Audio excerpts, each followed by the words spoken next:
Bab kecerunan dan luas di bawah graf, kita belajar masa tingkatan 5. Kalau kita tengok dekat sini, kita ada satu graf laju masa. Apa maksud graf laju masa? Graf laju masa bermaksud, kalau kita tengok yang mendata ni, maksudnya laju dia seragam.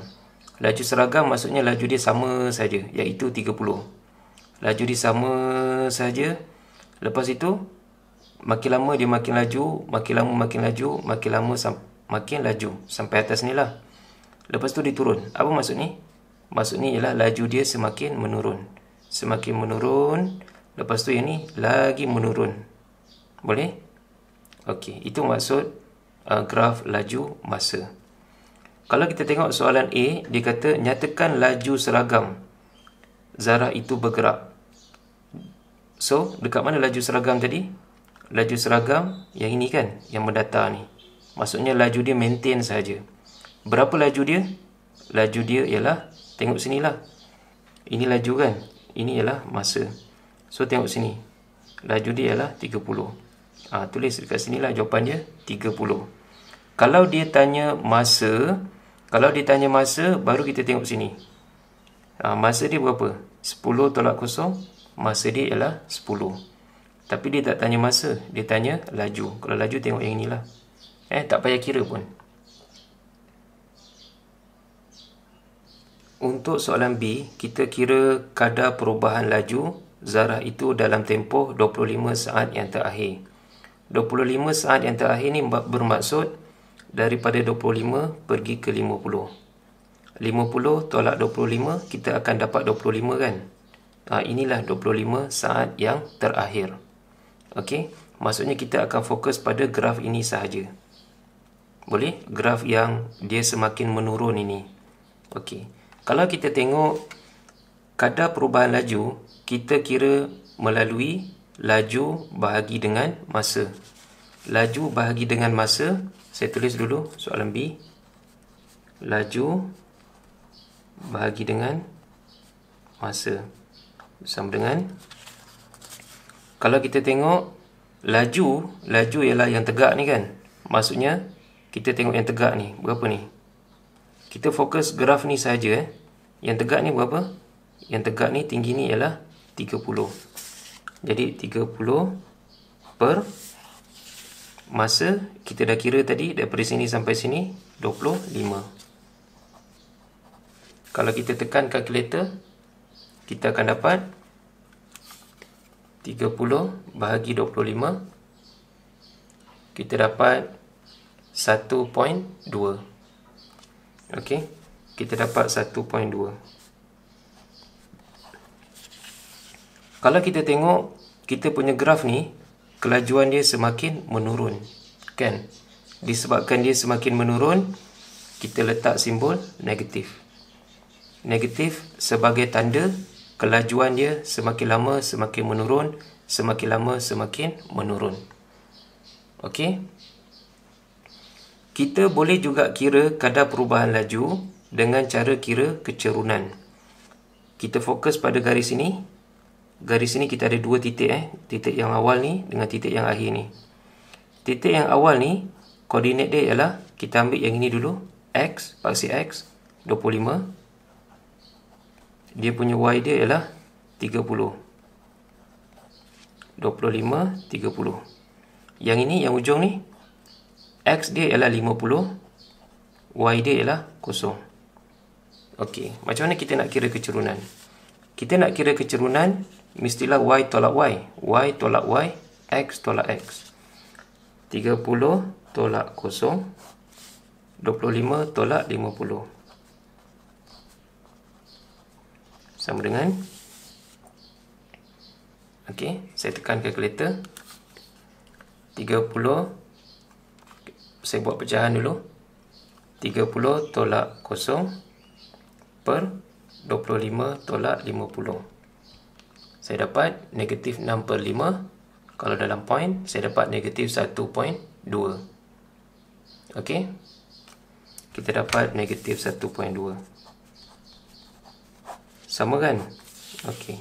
Negatif ni menunjukkan yang kelajuan dia semakin lama semakin menurun, semakin lama semakin menurun.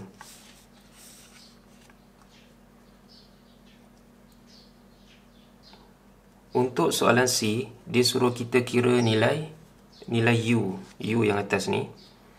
Dia kata diberi bahawa jumlah jarak yang dilalui ialah 1260. Kalau kita tengok graf kita ni ialah graf laju masa. Kita tak ada maklumat tentang jarak. Macam mana kita nak cari jarak? Untuk cari jarak, kita perlu kira luas di bawah graf. Untuk cari luas di bawah graf, kita pecahkan dulu. Ini bentuk segi empat. Yang ini segi empat. Ini segitiga. Ini ialah segitiga. Jadi kita ada empat benda yang kita nak cari dia punya luas. Saya lukis dulu. Yang ini dulu Yang first ni. Ini ialah segi empat. Yang ni tapak dia 10. Tinggi dia ialah 30. 10, 30. Okey. Yang satu lagi, yang sebelah dia ni pun segi empat juga. Yang bawah ni berapa? 25 tolak 10, 15. Tinggi dia sama kan? 30. 30. Dia ada segitiga tu. Segitiga ni, yang atas ni, yang ini, segitiga ni 25 tolak 10, tapak dia ialah 15. Dia punya tinggi dia ialah U tolak 30. Tinggi dia ialah U tolak 30. Okey. Last sekali kita ada segitiga yang besar ni. Segitiga yang besar tu, saya buat bawah sikit lah Tapak dia ialah 50 tolak 25 dapat 25. Tinggi dia ialah 30. Ni, segitiga yang ni, tinggi dia ialah 30. Jadi, saya cari luas semua sekali. Ada 4 benda yang kita nak cari. Untuk yang ini, segi 4 ni, 10 darab 30, kita dapat 300. Okey. Ini senang, selesai. Yang ni, segi 4 ni, 15 darab 30, dapat 450. Okey, selesai juga. Okey. Kita tengok yang ni.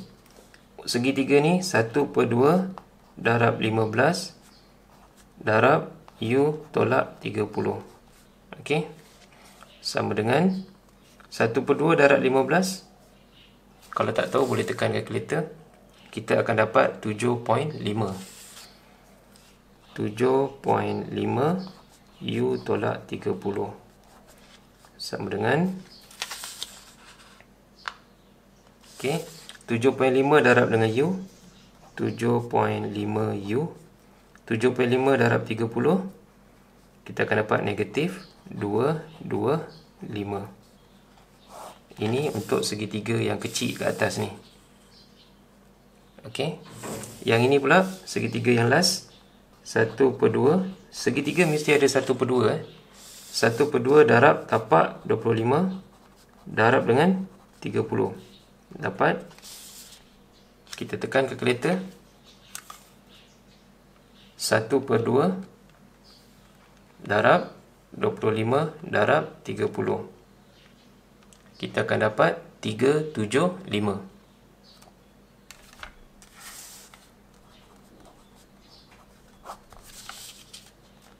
Okey. Bila kita dah dapat keempat-empat ni, kita kena ingat luas semua ni, kalau kita tambah, kita akan dapat jumlah jarak, iaitu 1260. Jumlah jarak 1260 ni, kalau kita tambah empat-empat ni. Jadi apa yang saya buat ialah, kita tambah semua. 300 tambah 450. Ni sudah. Tambah yang ni, tambah 7.5 U tolak 225. Ni sudah. Tambah 375. Sama dengan 1260. Saya tulis sini tak muat. 1260. Okey. Apa yang saya buat sekarang ialah Yang ini, yang depan ni, saya tekan dulu kalkulator. Yang nombor-nombor ni. Yang U ni saya tak boleh usik. Yang nombor ni saya boleh tekan kalkulator. 300 tambah 450. 300 tambah 450. Okey. Lepas tu, tolak 225 tambah 375. Tolak 225 tambah 375. Kita dapat 900. Okey. Jadi 7.5U tambah 900 tadi positif sama dengan 1260. Boleh? Nombor yang panjang-panjang ni saya tekan kalkulator tadi jadi 900. Okey. Seterusnya 7.5U sama dengan 1260 tambah 900 pindah belakang jadi tolak 900. 7.5U sama dengan yang ini kita tekan kalkulator 1260 tolak 900 kita dapat 360. Okey, kita dapat 360. Lagi U sama dengan 360 per 7.5. 7.5 turun bawah. U sama dengan, kita tekan kalkulator, 360 bahagi 7.5, kita dapat 48. Kita dapat 48. Okey. Maksudnya nilai U yang kita cari ini ialah 48. Logik kan? Sebab U ini lebih besar daripada 30. 48 lebih besar daripada 30. Kalau kata kita kira-kira, tiba-tiba dapat 20. Logik tak? Sudah tentu tak logik. Sebab 20 berada di bawah 30. Jadi nilai ini mestilah lebih daripada 30. Jadi 48 memanglah nilai yang logik lah. Okey.